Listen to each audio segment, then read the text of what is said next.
और मेरे एक दोस्त हैं जो सरदार कामरान, ये अक्सर कहते हैं कि हमारे मदरसों में इस्लाम नहीं पढ़ाया जाता, मसलक पढ़ाया जाता है और मसलक के अंदर कंटेनर से नफरत के सिवा कुछ नहीं निकलता। ये बात गलत नहीं। हम सब अपने अपने मसलक के कंटेनर में बैठकर दूसरों को देखते हैं तो हमें वो सब काफिर लगते हैं। यूरोप के कंटेनर में बैठे लोग जब एशिया और अफ्रीका को देखते हैं या अफ्रीका और एशिया और अफ्रीका के एशिया के कंटेनरों में बैठकर महबूस लोग जब फ्रंट वर्ल्ड को देखते हैं तो ये उन्हें अजीब और अजनबी महसूस होता है। चर्च के कंटेनर में बैठ कैद को मस्जिद के लोग काफर और मस्जिदों में बैठे लोग को मंदिरों में टेम्पल गिलियनों में बैठे लोग वाजिल कत्ल महसूस होते हैं। पीडीएम के कंटेनर में बैठे लोगों को हुकूमत सर्कस, जबकि हुकूमत में बैठे लोगों को पीडीएम क्राफ्ट दिखाई देती है। आज जमहूरियत के कंटेनर में बैठे लोग एस्टैब्लिशमेंट को मुल्क का दुश्मन और एस्टैब्लिशमेंट के कंटेनर में बरजमा लोगों को सियासतदान सिक्योरिटी रिस्क महसूस होता है। और हम सब कंटेनरों में महबूस हैं और हमें अपने कंटेनर में कायनात की हकीकत समझ लेते हैं और हमारी आंखों की लाली पूरी जमीन को सुर्ख बना देती है और हमारे उंगलियों की चोट पूरे मुल्क को देख समझ बैठती हैं। लेकिन फिर माशरा, मुल्क और दुनिया में अमन कैसे आ सकता है? और हम अगर अमन से रहना चाहते हैं तो फिर हमें अपने कंटेनर से बाहर निकलकर दुनिया को देखना होगा।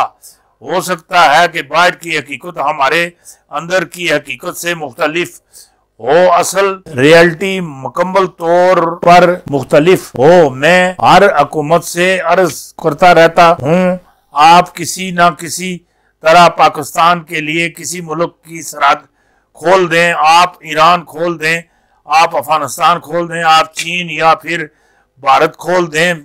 क्यों? क्योंकि हम लोग जब तक अपने कंटेनर से बाहर नहीं निकलेंगे, हम उस वक्त तक दुनिया और जिंदगी की समझ नहीं आएगी। हम इस वक्त तक उस तरह अपने कंटेनर को जन्नत ही समझते हैं। हाँ, मैं आपको एक बात और बताता हूँ। ये शहबाज शरीफ गया लंदन, शहबाज शरीफ लंदन गया, वहां एक वजीर था, उस वजीर से मुलाकात हुई। वजीर ने शहबाज शरीफ की रोटी रखी, खाना रखा। खाने पर शहबाज शरीफ साहब गए। जब उसकी आगे पीछे गाड़ियां लटक पटक ये वो है, खड़क धड़क है, हर चीज उसकी यस देखी है, चल है, उसकी ठाट ठूठ ये वो सूट है, आगे पीछे चिंगार हर चीज ड्रेवल सलूट सारा कुछ आगे पीछे सब कुछ देखा। तो उससे पूछने लगा कि ये बताएं ये इतना कुछ आपने कैसे बनाया, कैसे किया है?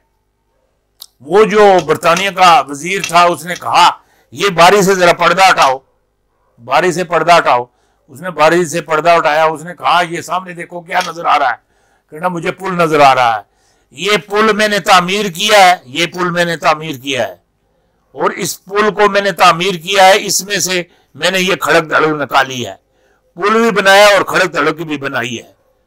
और फिर वही वजीर पाकिस्तान में आया, इसने रोटी शोटी की है, रोटी शोटी की मामलात किए। इधर जनाब शहबाज शरीफ की बड़ी खड़क धड़क है, इतने इन्ने तंबू लटरम पटरम, इन्ने घर ये वो है। मतलब शहबाज शरीफ का एक डेरा तो नहीं है ना, शहबाज शरीफ के कई डेरे।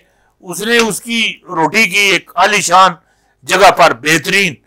बरतानिया का दोस्त था ना, उसने जब इसकी खड़क धड़क आगे पीछे ये वो लटरम पटरम देखा, उसने पूछा आपने ये कहां से बनाया, कहां से बनाया? उसने कहा बारी क्या ये पर्दा उठाओ। पर्दा उठाया, हाँ वो सामने जगह नजर आती है जी, नजर आती है। यहाँ पुल बनना था, पुल हाँ पुल जिस तरह फैजाबाद बने पुल फैजाबाद बने उत्ते तले हैं ए इत्थे पुल बनना सी, ये पुल नहीं बनाया, सीमेंट सरिया हर चीज अंदर अंदर अंदर अंदर, हाँ हर सीमेंट चूहा बिल्ली सब कुछ अंदर है, चूहा जलंधर, ये सारा कुछ खा गए, इन्हें कुछ भी नहीं बढ़ाया। उस फिर पुल भी बढ़ाया, सारा कुछ बढ़ाया, बढ़ा के दसिया भी है, खड़क तलक भी तका छोड़ी, उन्होंने भी तो साढ़े भी इतना फर्क है।